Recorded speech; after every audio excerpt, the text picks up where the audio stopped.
राधे राधे दोस्तों आज की जो कहानी है वो बहुत ही मजेदार है। इसलिए आप लोगों से रिक्वेस्ट है, प्लीज कहानी के अंत तक जरूर बने रहिए। यदि आपको थोड़ी सी भी कहानी पसंद आती है तो प्लीज उसे लाइक कीजिए, शेयर कीजिए। यदि आप मेरे चैनल पर नए हैं तो प्लीज चैनल को सब्सक्राइब जरूर कीजिए। तो चलिए दोस्तों, कहानी शुरू करते हैं। रतनपुर नाम के गांव में 4 दोस्त थे। चारों ही अव्वल दर्जे के निठल्ले और कामचोर थे। और सबसे बड़ी बात ये थी, वे चारों आलसी भी थे। किसी के आगे पीछे कोई न था, यानी आगे नात ना पीछे पगा। जब उनके पेट पर बन आती तब वे कोई ना कोई काम खोजने लगते और किसी तरह रोटी जुटा पाते थे। एक दिन उन चारों ने चोरी करने की योजना बनाई। सब आपस में सहमत थे कि चोरी के माल से कुछ दिन आराम से गुजारा हो जाएगा। उन चारों में से 3 तो बड़े चालू दिमाग के और शरीर से फुर्तीले थे, पर एक थोड़ा सा आलसी और कम दिमाग का था। उसका नाम था गिरधारी। योजना के अनुसार चारों अपनी पहली चोरी के लिए आधी रात को निकले। सबने ये तय कर लिया था कि किसको कब और क्या करना है। उस समय जमाना पुराना था और नई चीजों की सुविधाएं नहीं थी। उन लोगों ने एक मकान में सेंध मारी और भीतर घुसने के लिए जगह बनाने लगे। जगह बनाने में बहुत देर हो रही थी क्योंकि दीवार थोड़ी मजबूत थी। सब आपस में ही चर्चा कर रहे थे, अगर साथ में कुदाल लिया होता तो काम आसानी से हो जाता। अब गिरधारी ने जब इतना सुना तो वह दीवार फाड़कर अंदर गया और सोते हुए लोगों को जगह जगह कर पूछने लगा, भाई एक कुदाल दे दो तो बड़ा आसान होगा। नींद में अचानक किसी की बोली सुनकर सब डर गए और चोर चोर चिल्लाने लगे। सभी घर वालों ने गिरधारी को पकड़ लिया और दे दनादन उसको पीटना शुरू कर दिया। हल्ला सुनकर बाकी तीनों तो पहले ही भाग गए। गिरधारी बेचारा किसी तरह से अपनी जान बचाकर वहां से निकला। आगे चलने पर उसे वे तीनों दिखाई दे गए तो उसने हाथ उठाकर उन्हें रुकने के लिए कहा। वे तीनों उससे नाराज हो गए और उससे कहा, तूने तो हमारी जान लेने का पूरा इंतजाम कर लिया था। अरे गिरधारी, कितने मूर्ख हो तुम। अब तुम हमारे साथ नहीं चलो तो ठीक रहेगा। गिरधारी तो पहले ही मार खाने से दुखी था, उनकी बातों से और परेशान हो गया।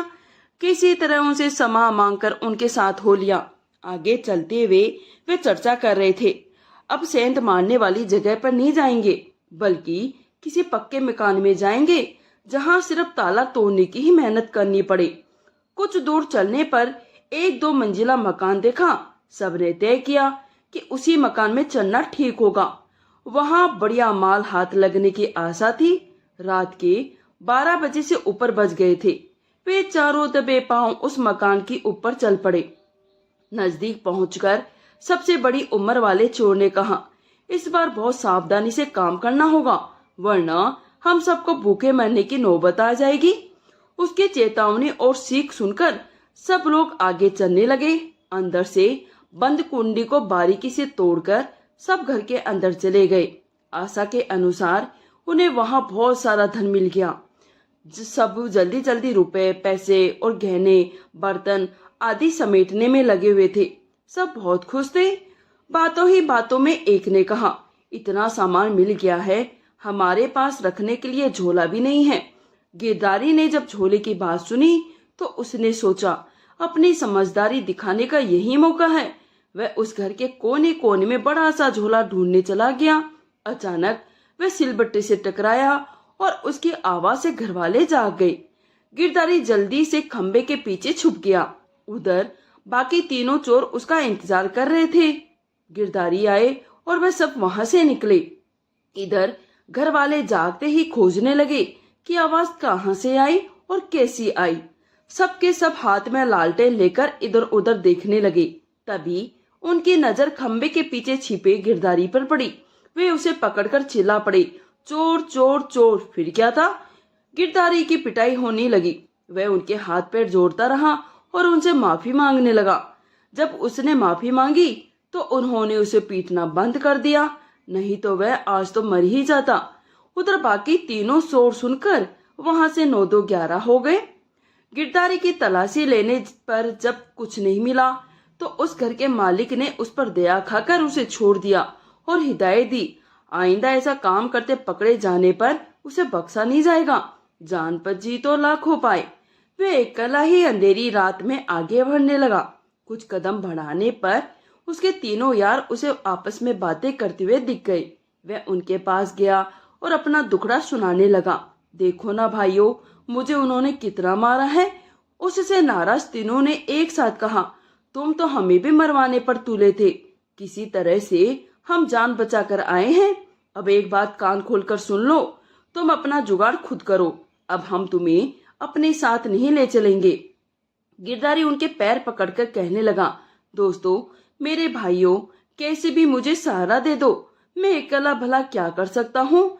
बड़े मान मुनल के बाद उन्होंने गिरधारी को अपने साथ लिया।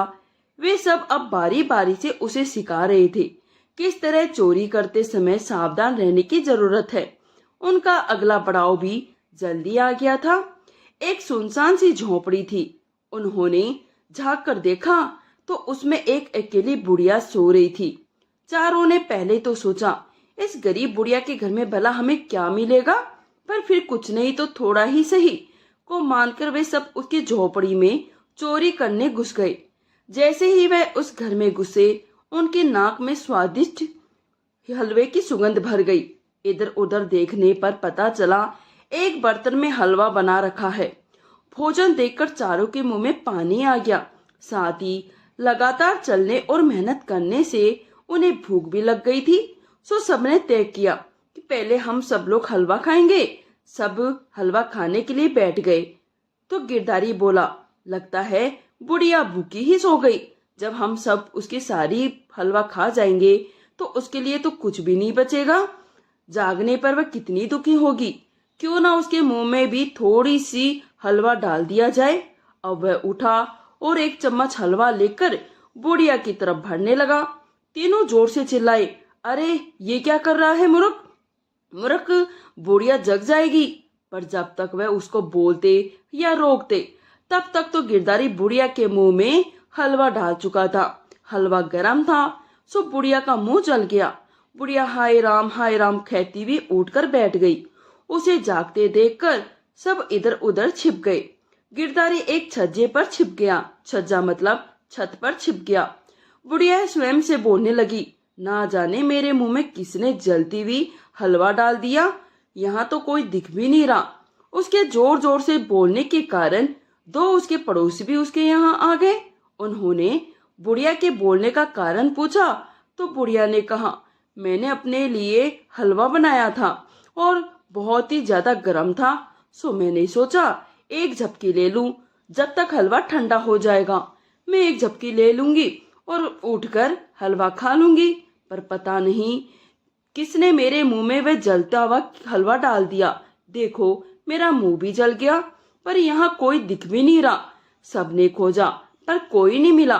फिर बुढ़िया ने भगवान को ध्यान में रखकर कहा, मेरे मुंह में खीर किसने डाली, अब तो ये ऊपर वाला भगवान ही जाने, गिरधारी ही जाने। छज्जे पर छुपे हुए गिरधारी ने समझा कि बुढ़िया तो उसी का नाम ले रही है। अब तो गिरधारी को बड़ा गुस्सा आया।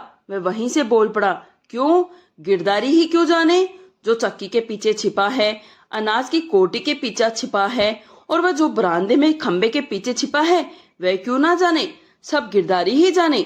सबने गिरधारी को छज्जे के नीचे से उतारा और पीटना शुरू कर दिया। उसके पीटने की आवाज सुनते ही वे तीनों जहां जहां छुपे थे वहां से निकलकर दीवार फाड़कर भाग गए। गिरधारी अपनी मूर्खता के कारण फिर से पिट गया। उसने चोरी न करने की शपथ ली और उस बुढ़िया के घर में ही काम करने लगा। उधर उसके तीनों मित्रों ने भी चोरी छोड़ दी और मेहनत मजदूरी करके अपना गुजारा करने लगे। सो दोस्तों, आज की हमारी कहानी यही समाप्त होती है। आज की कहानी कैसी लगी प्लीज कमेंट करके जरूर बताएं। कहानी थोड़ी सी भी अच्छी लगी हो तो एक लाइक जरूर कर दे। यदि आप मेरे चैनल पर पहली बार आए हैं तो प्लीज चैनल को सब्सक्राइब जरूर करें। कहानी सुनने के लिए आप सभी का धन्यवाद दोस्तों।